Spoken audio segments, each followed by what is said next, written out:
A global pandemic that started a half a world away, now a killer in our own backyard, taking our loved ones, stealing our jobs, invading our lives, and affecting every man, woman, and child.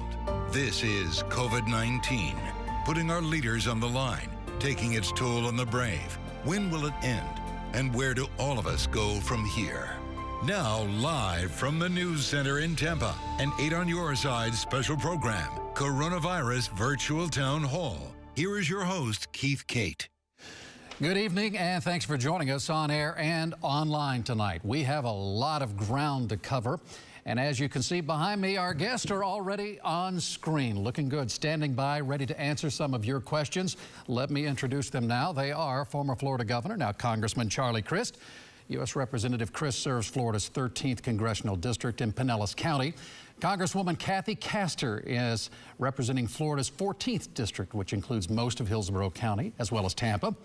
Florida Senator Darrell Roussan serving the 19th District, covering parts of Pinellas and Hillsborough County, including Tampa and St. Petersburg. And, of course, we have Tampa Mayor Jane Castor, former police chief and member of the Hillsborough County Coronavirus Emergency Task Force. Also joining us tonight, Mayor Rick Kreisman from St. Petersburg, and one of the Bay Area's top local law enforcement officials, Pinellas County Sheriff Bob Gualtieri. Again, thanks to all of them for joining us tonight. I want to start with you, Mayor Castor. Phase 1 of Florida's reopening plan is now a week old. So how do you think we're doing in the Tampa Bay area? I think we're doing well here in the Tampa Bay area. We're taking it very slowly so that if there is a surge, we'll be able to roll back. We started our Lift Up Local program where we're helping our retail and restaurants out by allowing them to move into the outdoor space to expand tables for restaurants and retail onto sidewalks, parking lots, and in some cases we've closed down streets. And we started that last Tuesday. And it's been very, very successful, very well received by the restaurants and retail and the citizens as well. So going very well so far. That sounds good. Mayor Kreisman, I want to go to you next. Are we ready for phase 2? And if not, what needs to happen first? Yeah, I think, we really need to have an opportunity to take a look at the data and see what the impact of the steps that have been taken in phase 1 are. Do we see numbers go up in the number of positive tests? Does the percentage change? Does it stay the same? Do we continue to see the track that we've seen here, at least in St. Pete and in Pinellas County over the last week or 2 weeks, where the percentage of positive tests is actually decreasing? Does that continue? So I think we really need to take a look at that before we make a decision that it's the right time to pull the trigger on phase 2. Sheriff Gualtieri, I want to go to you next because your deputies are out there patrolling our beaches. Everyone wants to get back to the beach. I want to know how that's going and if there are plans to allow more people on the sand in the near future. Well, it's going well, Keith. This past weekend was probably our first test on Saturday. Sunday, the weather wasn't nice, so we were washed out. But on Saturday, the beaches were very full, and we had over 300 law enforcement officers from the north part of the county, Fred Howard Park, all the way to the south in Fort DeSoto. And Clearwater was very heavy, Pass Grill was very heavy, Dunedin Causeway was very heavy, and we're managing it. And that's how we're having success, because we're actually closing sections of the beach. We're not allowing it to get dense, and we want to make sure that we abide by all of the recommendations and the orders are in place to make sure that people stay 6 feet apart, no more than groups of 10. If it wasn't for the presence and it wasn't for managing it, then we'd be like they are in other parts of the state where they open the beaches, now they're closing them because it isn't working out. So we're going to keep this level of staffing up through Memorial Day. We have this weekend coming up, then of course the 4-day Memorial Day weekend.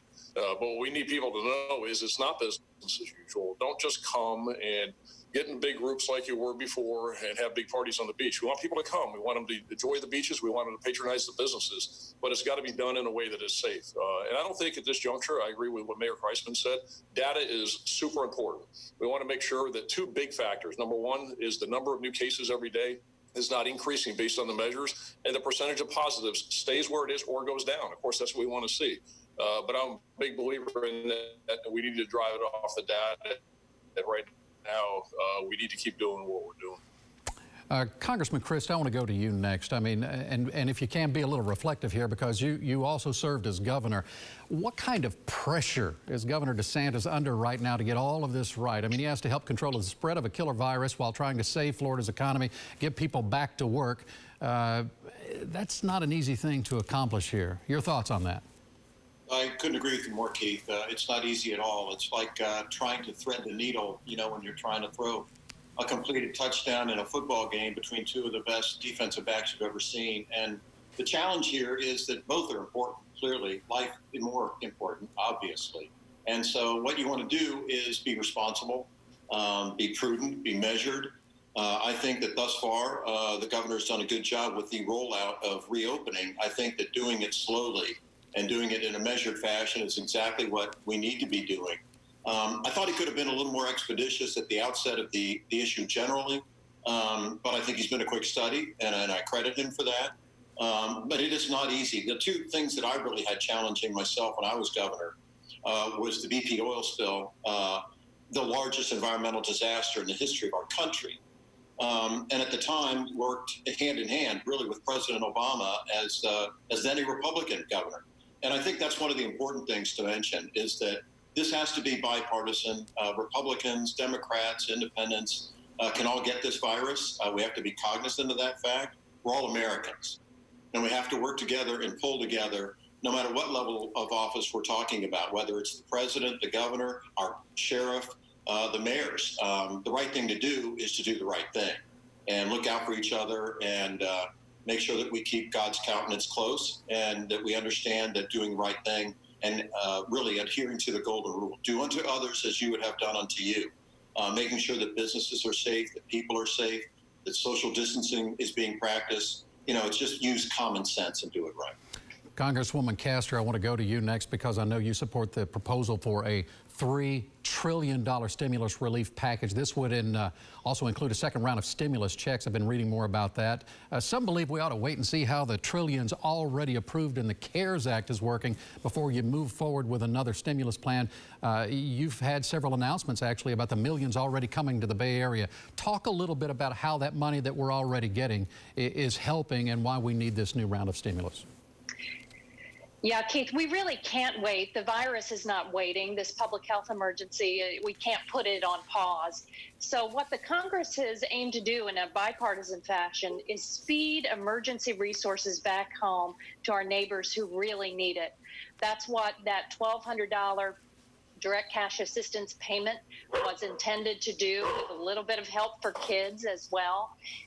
Then the assistance to small business owners through the Paycheck Protection Program or the emergency disaster loans. Those have been lifelines for a community like ours, where the backbone of our economy is our small business owners.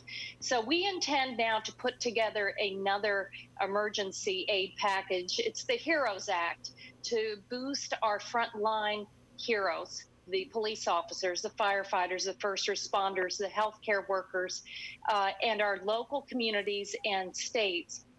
If back when Congressman Christ was governor, if we hadn't had the Recovery Act, we would have had massive layoffs of teachers that would have trickled down and caused a unbelievable collapse. We don't want that to happen. We want to make sure that our teachers stay employed and on the job, get ready for the next school year. The other important piece of the HEROES Act will be a broad-based testing initiative. The testing has to happen at the local level. We've done fairly well here in the Tampa Bay area, but the federal government has an important role to play on the supply chain to make sure that the supplies get down to states and local communities and that we're transparent in where the cases and infections and mortalities occur. That kind of transparent reporting is absolutely vital to contain COVID-19.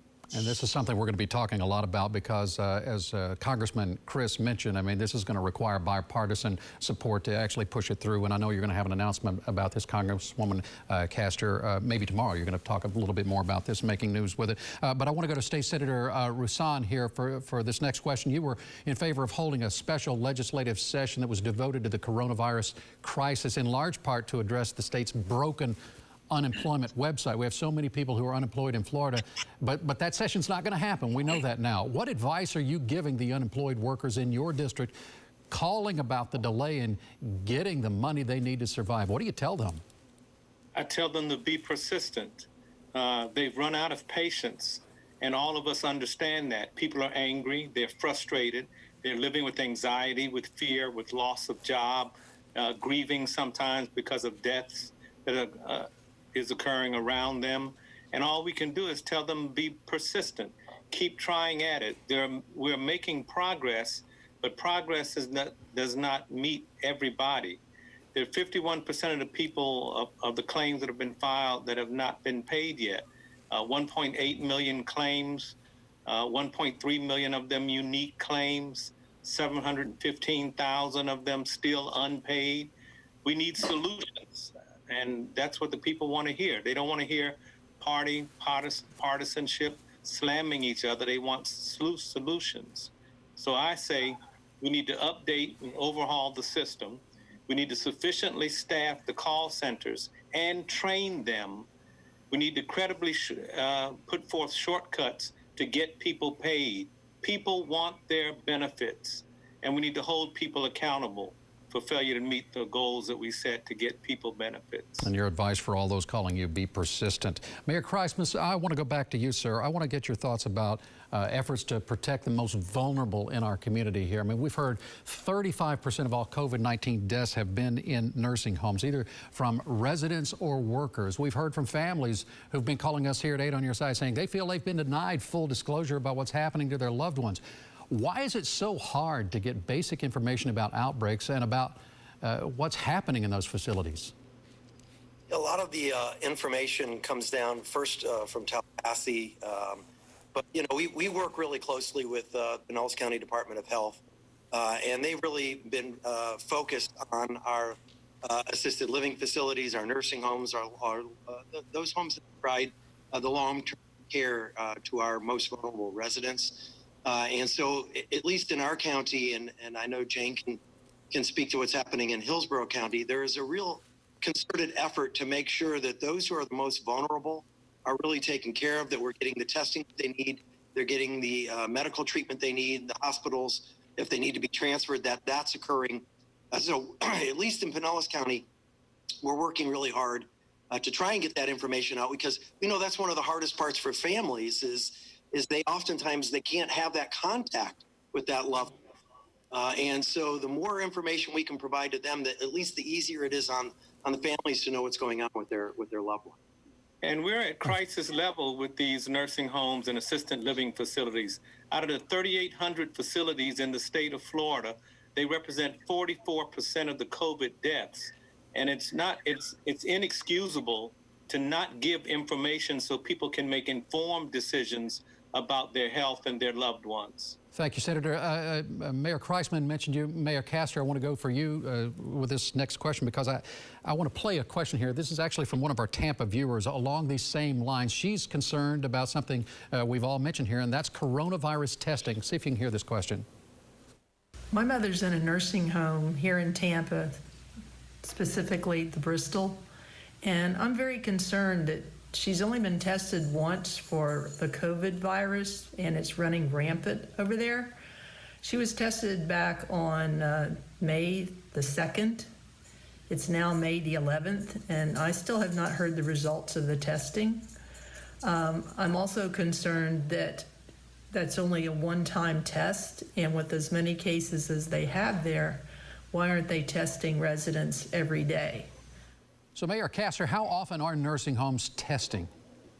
Well, that's a good question. How often do we test, period? Here in Hillsborough County, we are supposed to have 2,250 tests a day based on our population, and we aren't anywhere near that number. And then if you look at the high risk, this has been a focus of ours from the very beginning. The first place we went to were the nursing homes here in the city of Tampa, the long-term care facilities. But, the caller is correct. You can be tested today and then contract the virus tomorrow. And one of the issues as well is how long it takes to get those results back, we're looking at 5 to 7 days. And by the time, especially in a very high risk environment like these long-term care facilities, 5 to 7 days can mean the difference of life or death for the entire unit. And one of the issues is the high risk or the long-term care facilities that house these high-risk patients. They can be taking every single precaution, and they can have employees, staff that come in that are asymptomatic and are carrying this virus and passing it without knowing. And so that is one of the areas that we have really fallen short on, are the number of tests that we're providing and the time with which we're getting the results back on that. It's getting better every day. I credit Jarrett Moskowitz, the state EM director. He is doing everything that he can.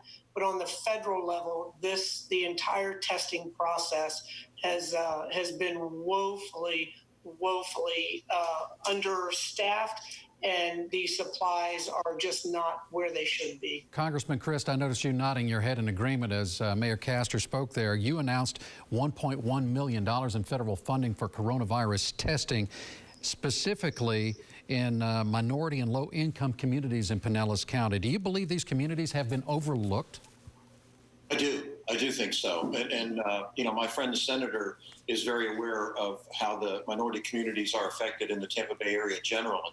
But, the fact of the matter is, if you don't have equality in how you are using resources across the board in our nation, let alone the state of Florida, you have a significant problem. And it's discrimination. I don't know how else to put it. You got to make sure that you put the resources into every single neighborhood all across America in a fair and equitable way. Otherwise, you're just not doing what's right for the American people as a whole. And that's not fair. It's not right. It's unjust, and it must stop. And I believe that it will. I'm optimistic. I want to compliment Kathy Castor, my sister in Congress, if you will, who I enjoy working with so much because she's so good and so honest. The fact of the matter is, this bill coming up on Friday that we'll vote on is another $3 trillion. She's exactly right. And that has to keep coming. Included in there, as she mentioned, is $1,200 more for those Americans who make less than $75,000 a year. And we have to make sure in that legislation, it's 1,200 pages. So I haven't had the chance to read it all. It just came out this afternoon. But at any rate, there was a loophole that said that college students or those that were 18 or 19 years old couldn't get those checks. We have to make sure that that's made right, that those students and young people are made whole. State Senator Rassam, you might want to elaborate on that if you would like, but because we're pressed on time, I'd like to talk to you a little bit about education, because I'm wondering what the state is doing now and what the legislature can do going forward in the future here to help when it comes to get the education system back on track so the children and their teachers can actually safely return to the school buildings. Can you offer some reassurance to parents that things are going to be okay? Well, all I can offer is that we need to have a measured approach to reopening schools. We need to make sure that our children are safe, and this decision needs to rest on the scientists and the medical doctors, the physicians, not professional educators. I think that Congressman Christ is right.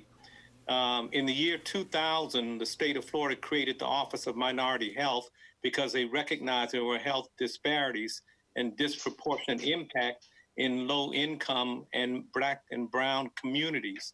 That $10 million that started the Office of Minority Health eventually dwindled down to less than $3 million. And we beefed it up a little bit this year, but the social discrimination has led way to medical discrimination, and we need to stay ahead of that curve. But I will assure that the superintendents of these various school districts are working hard to make sure our children are safe. My wife and I have 5 young men at home, and they're anxious about school. You bet, and a lot of parents feel the same way. Congresswoman Kathy Castor, let me go to you for that similar topic here. Will everyone need to be tested before they go to college? And if they're tested once, when they go back in the fall, how often does that testing continue, not only for the students, but for the faculty? Yes, widespread testing is absolutely necessary to fully reopen the economy, to get kids back in school, for our neighbors to feel safe. And on the education piece, that's why the HEROES package that has just rolled out of the House of Representatives is so important too, because a bulk of the federal money will go to the state of Florida to supplement their budget for teachers and education. You know, Florida is, we often struggle with folks in Tallahassee that supplant federal money that we send, and then they just back out the dollars.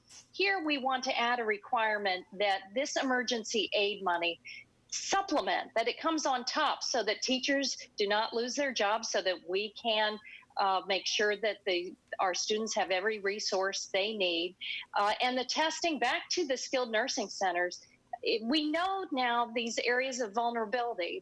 We have a disproportionate impact in many communities of color and in skilled nursing centers and prisons. So yes, you focus the resources there. The good Channel 8 reporter, Masha Saidi, has done some great reporting on this, and she will be pleased to know on behalf of all of the skilled nursing resident families that she's talked with that this emergency aid package will require greater reporting by skilled nursing centers directly to the Centers for Medicaid and Medicare Services and the Centers for Disease Control. And those nursing homes will have to inform family members within 24 hours if there is an infection or some serious problem. And then if these skilled nursing centers don't report, there'll be serious action. Sheriff Gualtieri, I haven't forgotten about you. I want to circle back to you and talk about some of the challenges that come with policing these rules and regulations that are still in place as we're still in phase 1, not quite to phase 2. We got this question from a viewer who asked, if bar seating is still not an option and restaurants are to be at 50% capacity, how do you account for the sardine effect, most notably at Ferg's and Lure, and why is there no accountability there? That's the viewer's question, but I know you've proven that you're willing to make an arrest when necessary. How do you decide when to enforce some of these rules and when to educate? Well, education first and foremost, Keith, and it's 25%, not 50%, that's allowed in the restaurants. I think for what we've seen, by and large, most people are trying to do the right thing and are accomplishing that. There's certainly times there's one-offs. A lot of it also, people have to be careful about perceptions, because remember, is that when people are in groups, what the law is that groups of no more than 10. So if you see 6 or 7 people, if they all arrived in the same car and they're all part of the same family, and what we do is we get complaints that people say, first of all, it's groups of less than 10, and people have to stay in. And when you see families together, it's okay. The greatest challenge we've had is with consistency, and to make sure that it is consistently applied across the county. And people have a hard time understanding the rules. Some of them have been kind of complicated, and the governor's safer at home order is very hard to understand. People were looking for what you could not do, and all it told you is what you could do, and everything else fell into the you can't do category. So that was very hard for people and hard for businesses.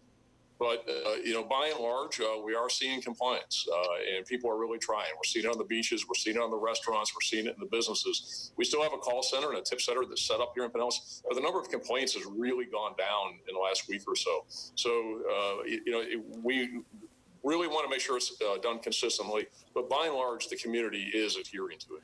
I'd like to go to the mayor as we near the end of our half hour here. I'm just wondering if you've had time yet to calculate the financial loss for your cities, and will your cities be able to recover these losses? I mean, will it be resulting in higher taxes, reduced services? What's the financial impact here? We'll start with you, Mayor Castor. Well, we aren't going to reduce services or raise taxes. We have had plenty of budget meetings. Matter of fact, we had our entire senior staff down at the convention center for half a day Saturday before last, going over our 2020 budget, seeing what we could, with a fine-tooth comb, seeing what we could pull out of that budget, projects that hadn't been started, positions that hadn't been filled. And we're looking at a number of approaches for 2021 budget. Clearly, it will be much more austere than we thought it was going to be. But we're also looking at some restructuring of bonds and things. So we feel that we'll be okay here in the city of Tampa. But really, 2021, 2022, 2023 are going to be difficult years. You feel the same way, Mayor Kreisman? Oh, yeah. A lot of lost revenues that we've from sales taxes, utility taxes. There's a lot of fees the city was collecting that we're not collecting right now. So, we are fortunate that we've over the last 5-10 years, there's been a concerted effort.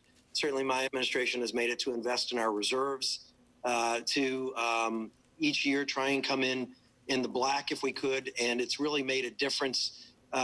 Mayor Castro and I are on phone calls every week, and with mayors from around the country, and we're hearing the financial conditions that a lot of those cities are in, and they are far worse than what we are experiencing, fortunately for us. But having said that, we're going to have to look at every line item, every potential hire, or every position that's open. Do we refill it? Is there ways of us becoming more efficient even than we have been? So this budget's going to be tight finishing this year. FY21 is going to be tight. FY22 is going to be tight. We're going to do what we can to not raise taxes also. Final question before we go. I just want to get your thoughts on whether you think there's actually going to be a second wave here for this virus, or do you feel like the cities are ready and the Tampa Bay area is prepared for whatever comes next? Real quickly, just around the horn. We'll start with you, Sheriff Gualtieri. Of course, it's a concern. We hope it doesn't happen. I know we'll be better prepared than what we are and have been. But of course, it's a great concern, and it's a real possibility. So it's something, and that's why we have to be careful about not moving too fast and measuring it, so we know if there is a problem, we know what's causing it. If you just dump it all in the bucket, then you can't figure out what the cause of the problem is. So we need to do it incrementally so that we know what the cause and effect is. Okay, State Senator Rasan, I'll let you chime in there, and I'm going to probably have to end it there. What do you think? Second wave. I agree that if it does happen, we will be better prepared. May is National Mental Health Month, and we need to remind people to take care of themselves and reach out to somebody. All right. I would once again want to thank every one of you for joining us here on our panel. Very helpful to take your time to do that. We also thank you at home for joining us, and for everyone who's been watching online as well. We appreciate your efforts for sending us in questions. Perhaps we'll do this again another time, but for right now, I'm Keith Cate. Thank you so much for joining us for this special. We'll see you back here tonight for News Channel 8 at 11. Good night and be safe.